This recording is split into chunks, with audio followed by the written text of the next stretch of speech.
সবার প্রথমে জানাই সকল বন্ধুদেরকে হ্যাপি হোলি, আর বড়দেরকে জানাই প্রণাম, ছোটদেরকে জানাই বুক ভরা ভালোবাসা। আর এদিকে তোমাদের দাদা ভাই হচ্ছে মাঠ থেকে আসছিল, আর আমি ওখানে আমাদের ওখানে পুজো দেওয়া হয়েছে, ওইটা দোল বানানো হয়েছিল, সেটা তোমাদেরকে আমি শেয়ার করতে পারিনি। পুজো দেওয়াটা আমার শাশুড়ি মা দিয়েছিল আজকে পুজো।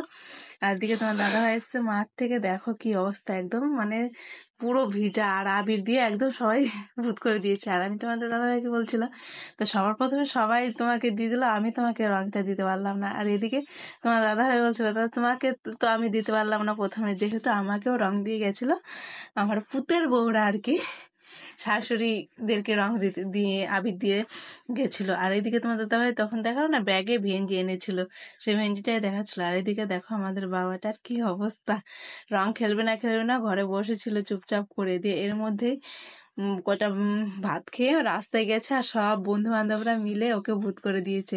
ওর মুডটা একদমই অফ ছিল, বলছিল আমি রং খেলবো না। ওর বাবার হচ্ছে নিয়ে যাওয়ার কথা ছিল আমাদের এখানে গোসাই বাড়ি, কিন্তু নিয়ে যায়নি যেহেতু, সেজন্য মন খারাপ ছিল। তারপর সবার সঙ্গে রং খেলে মনটা ভালো হয়ে গেছে।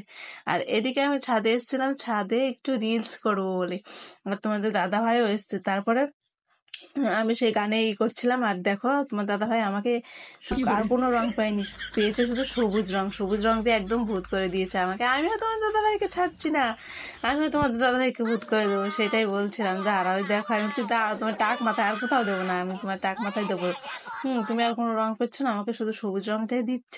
আর তোমাদের কেমন হোলিটা কাটলো তোমরা কিন্তু কমেন্টে অবশ্যই জানাই, তুতলে যাচ্ছে কথাটা আমার, জানাবে তোমরা। আমার কিন্তু খুবই সুন্দর কেটেছে, খুব ভালো লাগলো রং খেলে তোমাদের দাদা ভাইয়ের সঙ্গে। আর বছর বছর যেন এমনভাবেই কাটাতে পারি, সেটাই চাই। সত্যি কথা বলতে কি, বছরে একটিবার রং খেলা, সেটা রং খেলবো না সেটা কখনো হয়? কথাই তো আছে, খেলবো হোলি, রং মাখবো না তাই কখনো হয়? রং, হোলি যখন খেলছি রং তো একটু মাখতেই হবে। হ্যাঁ, একদম ভূত হয়ে গেছে। এই দেখো তোমার দাদা ভাই দেখো ড্যান্স দিচ্ছে, ড্যান্স। আমি তো হাসছিলাম।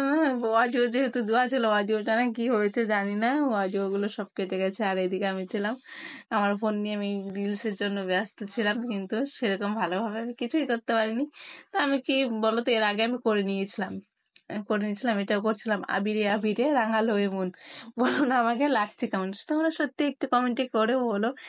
হ্যাঁ, তোমার দাদা বলছে ভূতের মতো লাগছে, ঠিক সত্যি আমাকে ভূতের মতো লাগছে, জানি না। আর তোমাদেরও সবার যেন হোলিটা খুব ভালোভাবে কাটে, এটাই চাই। আর তোমরা সবাই ভালো থেকো, সুস্থ